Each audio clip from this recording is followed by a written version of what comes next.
اللہ تبارک و تعالیٰ نے متقی کی علامت بیان کی ہے، الذین ینفقون، وہ لوگ جو میری راہ میں خرچ کرتے ہیں، جو اللہ کی راہ میں خرچ کرتے ہیں، یہ متقی لوگ ہیں۔ آئیے میں آپ کو متقی لوگوں کا ایک واقعہ سناتا ہوں۔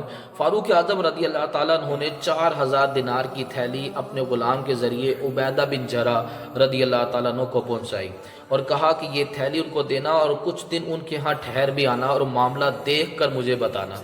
وہ غلام 4000 دینار کی تھیلی جو ہے وہ لے گیا عبیدہ بن جرح رضی اللہ تعالیٰ عنہ کے پاس کہ یہ امیر المؤمنین نے آپ کے لیے بھیجی ہے۔ تو عبیدہ بن جرح رضی اللہ تعالیٰ عنہ نے کہا کہ اللہ تبارک و تعالیٰ عمر کا بھلا کرے۔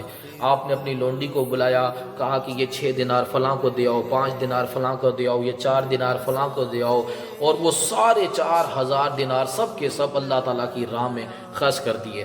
جب غلام واپس آیا اور فاروق اعظم رضی اللہ تعالیٰ عنہ کو واقعہ بیان کیا، کہا کہ یہ ایک تھیلی ہے، یہ میں نے معاذ بن جبل کے لیے رکھی تھی، جا کر یہ معاذ بن جبل کو دے آؤ۔ جب وہ غلام تھیلی لے کر معاذ بن جبل رضی اللہ تعالیٰ عنہ کے پاس پہنچا تو انہوں نے بھی یہی کہا کہ اللہ تعالیٰ عمر کا بھلا کرے۔ انہوں نے وہ جو دینار تھے وہ غریبوں میں تقسیم کرنا شروع کر دیے۔ تو ان کی بیوی کہنے لگی ہم بھی تو فقیر ہیں، صرف 2 دینار بچے تھے، وہ 2 دینار اپنی بیوی کے ہاتھ میں رکھ دیے۔